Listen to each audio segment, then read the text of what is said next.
Un garçon entre dans un donjon. Il est très nerveux, qui sait ce qu'il pourrait y voir. Alors qu'il s'enfonce, une voix féminine l'accueille et lui dit qu'elle se trouve au 2e niveau. Il arrive bientôt à une porte. En l'ouvrant, il voit une fille dont tous les membres sont enchaînés. Noir Stardia se réveille, prêt à affronter son premier jour de travail à la bibliothèque. Mais en descendant les escaliers, il voit son père lui faire des courbettes. Il lui explique qu'un fils de vicomte l'a remplacé et que Noir ne peut donc pas y aller. Son premier jour de travail est un fiasco. Comment peut-on faire ça? Il faut comprendre ce qu'est l'aristocratie. Certes, Noir est le fils d'un baronnet, mais les baronnets sont au plus bas de la hiérarchie.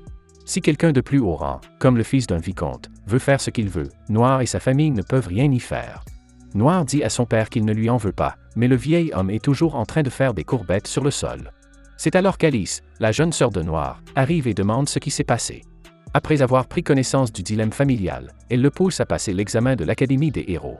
Les diplômés de l'Académie des héros peuvent devenir chasseurs de monstres ou chevaliers royaux. Cependant, sa lâcheté et sa mauvaise image de lui-même le font hésiter à tenter sa chance. Malgré cela, Alice insiste pour qu'il essaie. S'il se présente, elle le soutiendra. En sortant de chez lui, il tombe sur Emma Brightness. Emma est la fille d'un riche baron. Comme leurs parents sont amis, ils ont grandi ensemble. Elle lui dit de se réjouir, ils vont travailler comme bibliothécaires. Néanmoins, Emma lui annonce une bonne nouvelle. La seule et unique compétence de Noir s'appelle le Grand Sage. Il s'agit d'une compétence exceptionnelle qui lui permet de connaître tout ce qui se passe dans le monde. Ses parents ont sauté de joie lorsqu'ils ont fait évaluer ses compétences à l'église. C'est incroyable de savoir qu'un fils de la petite noblesse possède une compétence aussi puissante. Le problème, c'est que Noir a de terribles maux de tête chaque fois qu'il l'utilise. Quoi qu'il en soit, venons aux nouvelles d'Emma.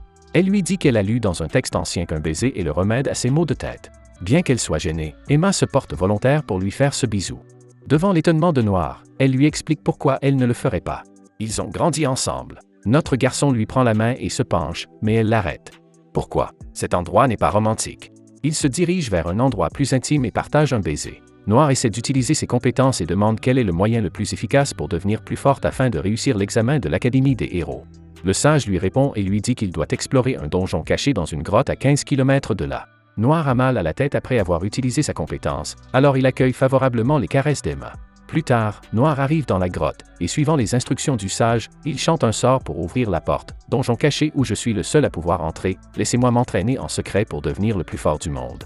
Très vite, une porte s'ouvre devant lui. Nous le voyons bientôt atteindre la porte que nous avons vue plus tôt dans l'épisode. Et bien sûr, il y a une femme enchaînée à l'intérieur de la pièce. La voix féminine incite Noir à toucher la tête de la jeune fille. Elle communique avec lui par un lien télépathique. Elle s'appelle Olivia Servant, une puissante aventurière qui a été attachée pendant 200 ans après avoir rencontré un monstre dans ce donjon. Noir propose de couper les chaînes, mais Olivia l'en empêche. Ces chaînes s'appellent le sortilège de l'enfermement mortel. S'il les coupe, Olivia mourra. Elle voulait juste parler à quelqu'un et a attendu longtemps. Lorsqu'Olivia apprend le but de Noir en entrant dans le donjon, elle lui transfère sa compétence en touchant leur front l'un contre l'autre. Maintenant, elle peut mourir sans regret. Attendez, non. Bien sûr, mais Noir doit maintenant l'appeler maître. Olivia lui explique la compétence qu'elle lui a donnée. Cette compétence de création lui permet de matérialiser à peu près tout ce que son esprit peut imaginer. La compétence 3 permet de conférer à d'autres ce qu'il a matérialisé. Enfin, la compétence d'édition lui permet de modifier ce qu'il leur donne. Cependant, l'utilisation de ces compétences fortes nécessite des points de vie, LP. Il peut aussi remplir ses LP en faisant quelque chose qui lui fait du bien ou qui le satisfait, comme passer du temps avec des filles, manger ou dépenser sans compter. En gros, il mène une vie plutôt hédoniste. Olivia lui demande son niveau actuel, qui est de 550. Elle lui dit alors d'utiliser la création pour l'instant. Il tue alors un Slim à l'extérieur en créant une balle en pierre. De retour à la maison, il étreint Alice, ce qui fait monter son LP à 600.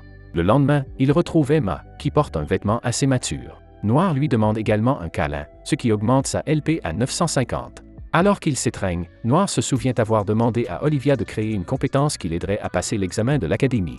Elle l'a repoussé parce que c'était de la triche. Mais elle a fini par lui en conseiller l'œil de jugement, qui permet de voir toutes les informations. Elle coûte 300 LP. Noir remercie Emma, qui lui répond par un signe de la main. Elle se plaint ensuite d'avoir mal aux épaules à cause de ses énormes tatas. Notre garçon décide de l'aider en les rétrécissant, mais Emma lui demande de les remettre en place après avoir entendu qu'il les aimait grands. Son LP a été dépensé en vain. Le jour de l'examen, les candidats sont invités à former un groupe de 3 personnes pour leur première tâche. Cependant, personne ne veut accueillir Noir à cause de son statut. Mais Emma se présente pour être avec lui. Elle a apparemment abandonné son travail à la bibliothèque pour le rejoindre à l'académie. Une femme issue d'une famille de haut rang, Lenore Bludon, fait également équipe avec eux. Elle n'aime pas beaucoup Noir. Pour la première tâche, ils doivent collecter des matières premières auprès des monstres par tous les moyens possibles. La plupart des équipes prévoient de les acheter sur les marchés. Lenore leur dit qu'elle agira seule. Heureusement, Noir se souvient qu'il pourrait y avoir beaucoup de butin dans le donjon. Il décide donc d'y retourner et se retrouve face à un faucheur de la mort. Comme le faucheur est beaucoup plus fort, Noir utilise sa compétence créative pour rendre la faute de l'ennemi plus lourde. Cette compétence lui coûte 200 LP. Bien que la vie de Noir s'épuise, il utilise une autre compétence pour créer une énorme balle de pierre et la tire directement sur son ennemi, tuant instantanément cette puissante créature. Le lendemain, l'équipe de Noir réalise le meilleur score grâce à la tête de faucheur, un matériau extrêmement rare. Grâce à lui, son équipe réussit l'examen. Ils établissent même un record avec 128 000 points. Ils sont entrés dans les livres d'histoire. Quelques jours plus tard, il apprend qu'il est accepté. Mais comme il n'a pas de chance, les frais d'inscription s'élèvent à 300 000 or, ce qui est trop cher pour eux. Alice, toujours aussi collante, est ravie d'apprendre que son frère a réussi l'examen. En revanche, le père de Noir fond en larmes lorsqu'il apprend qu'ils n'ont pas assez d'argent pour payer l'inscription. Il demande conseil à Olivia. Elle lui dit de vendre les matériaux rares qu'il récupérera dans le donjon, mais Noir refuse. Il ne veut pas se faire remarquer. De toute façon, il a déjà dit à Lenore de s'attribuer le mérite du crâne du faucheur. Elle lui propose donc d'aller à la guilde des aventuriers d'Odin. Lorsqu'il arrive à la guilde, il est accueilli par la belle réceptionniste, Lola. Après lui avoir expliqué les classements et la façon de monter en niveau, elle guide Noir pour qu'il s'inscrive, en lui demandant de lister toutes les compétences qui seront utilisées pour son classement. Après avoir vu ses coordonnées, Lola est furieuse et accuse Noir de prétendre être le successeur d'Olivia. Lola lui fait toucher le tome de discernement pour découvrir la vérité, où les compétences de l'aventurier apparaissent automatiquement par écrit. En effet, le tome du discernement prouve que Noir est le successeur d'Olivia, au grand étonnement de Lola. Elle accepte donc son inscription et lui propose une quête de rendez qui consiste à attraper des sauterelles arc-en-ciel. Cette tâche lui permettra d'obtenir la somme nécessaire pour payer les frais d'inscription. Lola lui dit qu'elle attend avec impatience sa performance. Elle admire les gens compétents, après tout. Plus tard dans la journée, Noir trouve l'habitat de la sauterelle. Il envisage d'utiliser sa compétence grand sage pour connaître l'emplacement exact des sauterelles arc-en-ciel. Mais l'effet secondaire du mal de tête l'incite à utiliser d'abord une compétence d'immunité. Cela réduit son niveau de PL, mais au moins il peut utiliser le grand sage pour localiser les sauterelles. Il a toujours mal à la tête, mais ce n'est pas insupportable. Alors qu'il ramasse les sauterelles, Noir supporte son mal de tête et souhaite qu'Emma soit là pour le soulager. Comme convoquée par ses pensées, Emma arrive en courant dans sa direction. Elle est contrariée par le fait que Noir ne lui a pas dit qu'il allait à la guilde des aventuriers d'Odin, alors elle le poursuit aussi vite qu'elle le peut. Comment l'a-t-elle su? Est-ce qu'elle le harcèle? Elle est également contrariée par le fait que Noir ne se soit pas souvenu de leur promesse. Vous savez, le pacte qu'ils ont fait il y a 6 ans? Qu'ils seraient ensemble pour toujours. Noir pense que ce n'est qu'une blague, mais Emma pense vraiment que c'est réel. Alors elle est venue chercher des sauterelles, elle aussi. Mais bon, il a utilisé la compétence grand sage, c'est ça? Mais avant qu'elle ne puisse proposer un baiser, Noir lui dit qu'il a appris la résistance au mal de tête. Mais, si elle veut le faire en guise de salutation, il n'y voit absolument aucun inconvénient. D'ailleurs, il a toujours mal à la tête même avec la compétence résistance. De retour à la guilde, Lola donne 250 000 or à Noir pour le remercier d'avoir attrapé les sauterelles arc-en-ciel. Comme Noir a prouvé ses capacités, elle lui donne une autre quête et flirte avec lui en même temps. Cela ne fait qu'agacer Emma. Dans le coin bleu, Lola. Noir est sous sa responsabilité et c'est un partenaire important. Elle aimerait bien qu'Emma ne se mette pas en travers de son chemin, merci. Elle a grandi avec Noir, et elles resteront ensemble jusqu'à leur mort. La tension entre les deux femmes excite les autres aventuriers. On dirait presque qu'elles sont prêtes à parier sur la gagnante. À leur grande déception, Noir les calme et elles font une trêve. Mais Lola profite de l'occasion pour flirter à nouveau et demande à Noir de dîner seul avec elle. Leur prochaine mission est d'attraper le monstre du grand lapin. En le cherchant, Noir et Emma rencontrent des gobelins. Leur niveau de compétence est le même que celui d'Emma, ils pensent donc qu'ils peuvent être vaincus facilement. Ils sont presque parvenus à abattre le dernier gobelin lorsque le grand lapin apparaît soudain et détruit la pauvre bête. Le grand lapin est beaucoup plus fort que les gobelins, mais Emma insiste sur le fait qu'elle peut s'en sortir seule. Pourquoi? Parce que s'il le vainc, cette femme s'approchera à nouveau de lui. Elle utilise sa compétence frappe du vent et frappe continuellement le corps du lapin, mais il semble que ces coups n'aient aucun effet sur le monstre. Le lapin leur saute dessus et s'apprête à l'écraser lorsque Noir crée une balle de pierre suffisamment grande pour la protéger et faire voler le monstre. Noir remarque qu'Emma est découragée de ne pas avoir réussi à vaincre le lapin. Il a donc pensé à utiliser sa compétence édition pour la rendre plus forte, mais cela va épuiser son niveau de LP. Afin de le remplir, il demande à Emma de le laisser lui mordiller l'oreille. Elle le lui permet, et cela l'excite suffisamment pour augmenter ses points de vie. Le grand lapin les trouve, mais pas avant qu'il n'ait retrouvé son énergie. Noir améliore alors Emma pour la rendre plus forte, ce qui lui permet de vaincre le lapin. De retour à la guilde, il présente la corne du lapin à Lola. Elle est sceptique, Emma a-t-elle vraiment tué le monstre elle-même? Noir le confirme fièrement. Emma remercie Lola de lui avoir donné confiance. En retour, Lola s'excuse pour son impolitesse. Comme Noir a ramené le lapin dans sa poche dimensionnelle, les aventuriers se réunissent pour manger ensemble sa viande. Lola donne à Noir le paiement qui complète l'argent de son inscription. Il est bouleversé de voir les aventuriers l'acclamer. Il n'en revient pas non plus des changements qu'il a subis. Il se souvient également d'Olivia et la remercie pour toute l'aide qu'elle lui a apportée au cours de son voyage. Après avoir payé leurs frais de scolarité, Noir et Emma rencontrent Maria Fianna Albert, la fille du duc, à l'extérieur de l'académie. Noir utilise son œil avisé sur Maria et découvre avec stupeur qu'elle est maudite pour mourir le jour de son 16e anniversaire. Lorsque Noir se réveille, il trouve Alice endormie dans son lit. Elle veut passer un peu de temps avec lui avant qu'il n'aille à l'école. Elle lui promet également d'entrer à la Hero Academy l'année prochaine. Elle s'accroche à Noir pendant tout ce temps, et c'est ainsi que leur père les retrouve.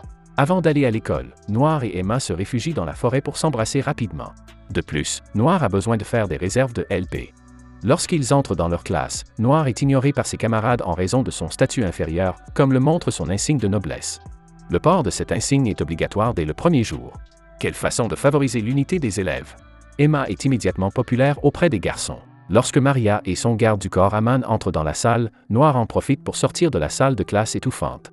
Mais Maria le remarque, l'appelle par son nom et le salue gentiment, à la surprise générale. Elle salue aussi Emma.